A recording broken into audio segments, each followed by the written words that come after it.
ಶುಭದಿನವಂದು ಅಧ್ಯಕ್ಷರಾಗಿ ಆಯ್ಕೆಯಾಗಿರುವ ಆನಂದವರನ್ನ ದುಡ್ಕೊಡ್ತಪ್ಪ ಅನ್ನೋದು ಹೇಳ್ತಾ ಇದ್ದೇವೆ.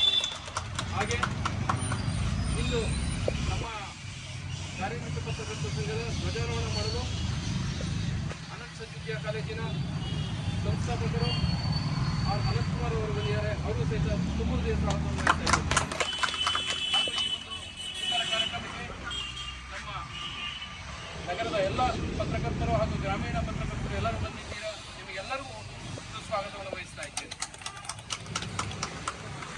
ಈ ಒಂದು ಸಂದರ್ಭದಲ್ಲಿ ನಮ್ಮ ಕಾರ್ಯನಿರತ ಪತ್ರಕರ್ತರ ಸಂಘದ ಅಧ್ಯಕ್ಷರು ಈ ಧ್ವಜಾರೋಹಣ ಕಾರ್ಯಕ್ರಮಕ್ಕೆ ಮುಖ್ಯ ಅತಿಥಿಗಳಾಗಿ ಆಗಮಿಸಿರುವಂತಹ ನಮ್ಮ ತಾಲೂಕಿನ ಜನಪ್ರಿಯ ವಿದ್ಯಾಸಂಸ್ಥೆಯ ಚೇರ್ಮನ್ ಹಾಗೂ ಕೊಡುಗೆ ದಾನಿಗಳಾದಂಥ ಅನಂತಕುಮಾರ್ ಅವರನ್ನು ನಮ್ಮ ಅಧ್ಯಕ್ಷರು ಧ್ವಜಾರೋಹಣ ಮಾಡೋದಕ್ಕೆ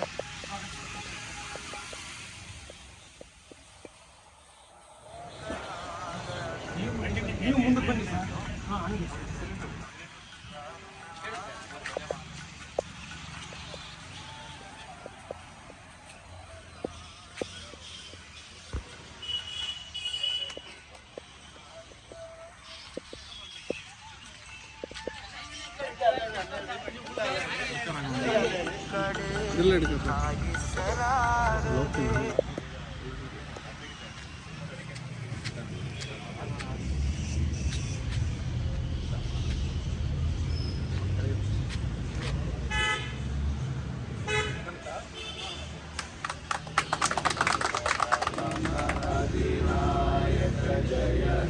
भारत भाग्य विधाता पंजाब सिंधु गुजरात मराठा द्राविड उत्कल वंगा विंध्य हिमाचल यमुना गंगा उल्लल जलधि तरंगा तव शुभ नामे जागे तव शुभ हार्दिक मागे गाये तव जय गाथा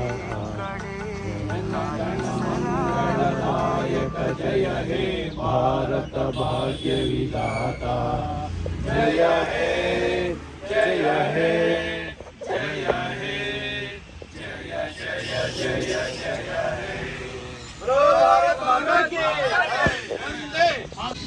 ನಮ್ಮ ಸರ್ ಆರ್ ಅನಂತಕುಮಾರ್ ಅವರು ನಮ್ಮನ್ನು ಉದ್ದೇಶಿಸಿ ಮಾತಾಡಬೇಕು ಅಂತ ಕೇಳ್ಕೊಳ್ತಾ ಇದ್ದಾರೆ.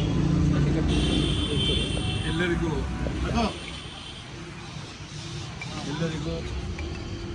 77ನೇ ಗಣರಾಜ್ಯೋತ್ಸವದ ಆರ್ಥಿಕ ಶುಭಾಶಯಗಳು. ಭಾರತ ದೇಶ 1950ರ ಜನವರಿ 26ರಂದು ಸಂವಿಧಾನವನ್ನು ಕೊಟ್ಟಂಥ ದಿನ. ಈ ದಿನವನ್ನು ನಾವೆಲ್ಲರೂ ಗಣರಾಜ್ಯೋತ್ಸವ ದಿನವೆಂದು ನಾವು ಆಚರಿಸ್ತಾ ಬಂದಿದ್ದೀವಿ.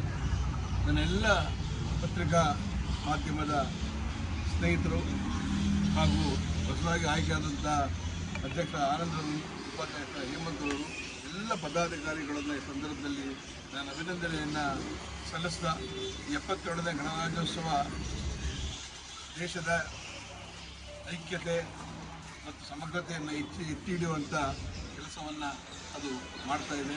ಕೇವಲ ಸಂವಿಧಾನ ರಾಜಕೀಯವಾಗಿ ಹಾಗೂ ಸಾಮಾಜಿಕವಾಗಿ ಸಂವಿಧಾನವಲ್ಲ, ಅದು ಪ್ರತಿಯೊಬ್ಬ ಕಟ್ಟ ಕಡೆಯ ಪ್ರಜೆಗೂ ಅದು ಸೇರುವಂಥ ಸಂವಿಧಾನ ಹಕ್ಕಾಗಿರುತ್ತೆ. ಈ ಒಂದು ಪ್ರತಿಪಾದನೆಯನ್ನು ನೀವು ಪತ್ರಿಕಾ ಮಾಧ್ಯಮದವರು ಸಾಮಾನ್ಯ ಜನರಿಗೆ ತಿಳಿಸುವಂಥ ಕೆಲಸಗಳನ್ನು ಆಗಬೇಕು. ಯಾಕೆ ಅಂತ ಹೇಳಿದ್ರೆ ನಮ್ಮ ಸಮಾಜದಲ್ಲಿ ಸಾಕಷ್ಟು ನ್ಯೂನ್ಯತೆಗಳು ಇವತ್ತು ಎದ್ದು ಕಾಣ್ತಾ ಇದ್ದಾವೆ. ಅದು ಸ್ವಚ್ಛತೆ ಇರ್ಬೋದು ಅಥವಾ ಬೇರೆ ಬೇರೆ ರೀತಿಯ ಭಯೋತ್ಪಾದನೆಗಳು ಇರ್ಬೋದು. ಇವೆಲ್ಲವೂ ಅವರವರ ಜವಾಬ್ದಾರಿ ಅನ್ನೋದನ್ನು ತಿಳಿಸುವಂಥ ಕೆಲಸಗಳನ್ನು ನಾವು ಮಾಡಬೇಕು. ಯಾವುದೇ ಒಂದು ಹಕ್ಕನ್ನು ತೆಗೆದುಕೊಳ್ಳುವ ವಿಚಾರದಲ್ಲಿ ಹೋರಾಟ ಮಾಡೋದಂಥ ಮನೋಭಾವನೆಗಳನ್ನು ಇವತ್ತು ನಮ್ಮ ಸಮಾಜದಲ್ಲಿ ಎಲ್ಲ ನಾಗರಿಕರು ತಿಳಿಸುವಂಥ ಕೆಲಸ ನಿಮ್ಮಗಳಿಂದ ಆಗಬೇಕು ಅಂತ ಸಂದರ್ಭದಲ್ಲಿ ಹೇಳ್ತಾ, ನಿಮ್ಮ ಒಂದು ಪತ್ರಿಕಾ ಧರ್ಮವನ್ನು ಯಾವುದೇ ಕಾರಣದ್ದು ಮರಿಬೇಡಿ. ಧರ್ಮ ಭಾಳ ಮುಖ್ಯವಾದ್ದು. ಯಾಕೆಂದರೆ ನೀವು ಕೊಡುವಂಥ ಒಂದು ಸ್ಟೇಟ್ಮೆಂಟು ನಮ್ಮಂಥ ನೂರಾರು ಜನ ಸಾಧಕರಿರ್ಬೋದು ಅಥವಾ ಬೇರೆ ಬೇರೆ ಕ್ಷೇತ್ರದಲ್ಲಿ ಕೆಲಸ ಮಾಡ್ತಾರಂಥ ಜನಗಳು ಇರ್ಬೋದು, ಅವರ ಭವಿಷ್ಯ ನಿಂತಿದೆ ಅನ್ನೋದನ್ನು ದಯವಿಟ್ಟು ನಾವು ಯಾರು ಮರಿಬಾರ್ದು.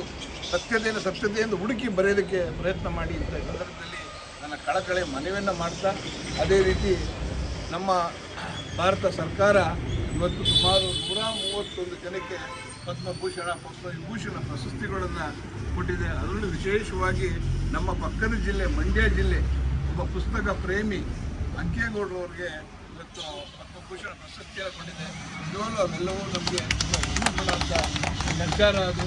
ಯಾಕೆಂದರೆ ಸಾಧನೆ ಅನ್ನೋದು ಯಾರ ಅಪ್ಪನ ಸೊತ್ತಲ್ಲ. ಅದು ಸಾಧನೆ ಮಾಡಿದ್ರೆ ಖಂಡಿತ ಅದು ಯಾವುದೋ ಒಂದು ರೂಪದಲ್ಲಿ ಸಮಾಜ ಮತ್ತು ಜನ ನಮ್ಮನ್ನು ಗುರುತಿಸ್ತಾರೆ ಅನ್ನೋದಕ್ಕೆ ಅಂಕೇಗೌಡರು ಒಬ್ಬರೇ ಕಾರಣ. ಇವತ್ತು ಅಂಕೇಗೌಡರು ಯಾವುದೋ ಒಂದು ಪಾಂಡುಪುರ ಅಲ್ಲಿ ಪಕ್ಕದ ಒಂದು ಹಳ್ಳಿನಲ್ಲಿ ಒಂದು ಕೇವಲ ಅವ್ರ ಮನೆಯಲ್ಲಿ ಒಂದು 30-40 ಮನೆಯಲ್ಲಿ ಅವರು ಆ ಪುಸ್ತಕವನ್ನು ಇಟ್ಟು ಬಂದಂಥವರಿಗೆ ಪುಸ್ತಕ ಪರಿಚಯವನ್ನು ಮಾಡಿ ಒಂದು ಗ್ರಂಥಾಲಯವನ್ನು ಪ್ರಾರಂಭ ಮಾಡಿದ್ದಾರೆ.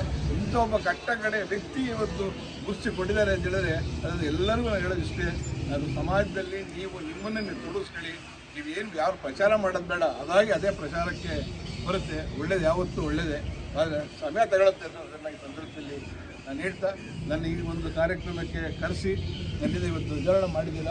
ನಾನು ಮುಂದಿನ ಧ್ವಜಾರೋಹಣ ಹೊಸ ಕಟ್ಟಡದಲ್ಲಿ ಮಾಡಬೇಕು ಅನ್ನೋದು ನನ್ನ ಆಸೆ. ಸಹಕಾರ ಕೊಡೋದನ್ನು ನಾನು ಸಿದ್ಧವಾಗಿದ್ದೀನಿ. ದಯವಿಟ್ಟು ನಿಮ್ಮದಾದ ಒಂದು ಸ್ವಂತ ಕಟ್ಟಡವನ್ನು ಗುಬ್ಬಚ್ಚಿ ಸಹ ಗೂಡು ಕಟ್ಟುತ್ತೆ. ಅದರಿಂದ ನಿಮ್ಮದಾದ ಒಂದು ಕಟ್ಟಡವನ್ನು ಮಾಡಿ. ನಾನು ನೋಡ್ತಾ ಇದ್ದೆ ಫೋಟೋದಲ್ಲಿ ಸಾಕಷ್ಟು ನನಗೆ ಪರಿಚಯದಂಥ ಎಲ್ಲ ಅಧ್ಯಕ್ಷರುಗಳ ಫೋಟೋಗಳನ್ನು ನಾನು ನೋಡಿದೆ. ನನಗೆ ತುಂಬ ಸಂತೋಷವಾಯಿತು. ಇಂಥ ಮಹಾನುಭಾವರು ಇಂಥ ಒಂದು ಸೇವೆಯನ್ನು ತಾಲೂಕಿನಲ್ಲಿ ಮಾಡ್ಕೊಂಡು ಬಂದಿದ್ದಾರೆ. ಅದರಲ್ಲೂ ವಿಶೇಷವಾಗಿ ಅರಸೀಕೆರೆ ಹಾಸನ ಜಿಲ್ಲೆ ಅರಸೀಕೆರೆ ತಾಲೂಕಿನ ಪತ್ರಕರ್ತರ ಸಂಘ ಅಂದರೆ ಅದಕ್ಕೆ ಅದರದ್ದೇ ಆದ ಒಂದು ಶಕ್ತಿ ಮತ್ತು ಅದಕ್ಕಾದ ಒಂದು ಗೌರವವನ್ನು ನೀವು ಕಾಪಾಡ್ಕೊಂಡು ಬಂದಿದ್ದೀರಾ. ಅದೇ ಗೌರವನ ಮುಂದೆ ಕಾಪಾಡ್ಕೋಬೇಕಿದ್ದ ಸಂದರ್ಭದಲ್ಲಿ ಹೇಳ್ತಾ, ನಾನು ಈ ಕೆಲಸದಲ್ಲಿ ಎಲ್ಲರಿಗೂ ಮತ್ತೊಮ್ಮೆ ಅಭಿನಂದಿಸಿ 77ನೇ ಗಣರಾಜ್ಯೋತ್ಸವ ನೀವೆಲ್ಲರಿಗೂ ಸುಖ, ಸಂತೋಷ, ನೆಮ್ಮದಿ, ದೇಶಕ್ಕೆ ನೆಮ್ಮದಿಯನ್ನು ತರಲಿ ಅಂತೇಳಿ ನನ್ನ ಮಾತು ಮುಗಿಸ್ತೀನಿ. ಜೈ ಕರ್ನಾಟಕ. ನೈಜ ಹಾಗೂ ಸತ್ಯ ತಿಳುವಳಿಕೆ ಮೂಡಿಸಿದಂಥ ನಿಮ್ಮೆಲ್ಲರ ಅಚ್ಚುಮೆಚ್ಚಿನ ನಾಯಕರಾದಂಥ ಅನಂತಕುಮಾರ್ ಅವರಿಗೆ ತುಂಬ ಅಭಿನಂದನೆಗಳನ್ನು ಸಲ್ಲಿಸ್ತಾ ಇದ್ದೀನಿ. ಹಾಗೆ ನಮ್ಮ ಸಂಘದ ಅಧ್ಯಕ್ಷರಾದ ಟಿ ಆನಂದ್ ಅವರು ಮಾತಾಡಬೇಕು.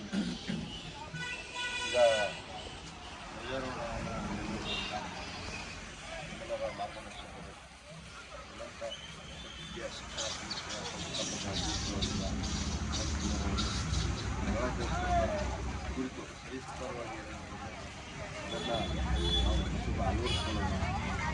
ಆ ಮೂಲಕ ಸುದೃಢ ಭಾರತ ನಿರ್ಮಾಣಕ್ಕೆ ನಮ್ಮೆಲ್ಲರ ನೀಡೋಣ ಅಂತ ನಾವು ಆಶಿಸ್ತಾ ಇದೊಂದು ಕಾರ್ಯಕ್ರಮದಲ್ಲಿ ನಮ್ಮ ಕರೆಗೆ ಹೋಗೋಕ್ಕೆ ಆರಂಭಿಸುವಂಥ ಅನಂತಕುಮಾರ್ ಪರವಾಗಿ ಅಭಿನಂದನೆಗಳನ್ನು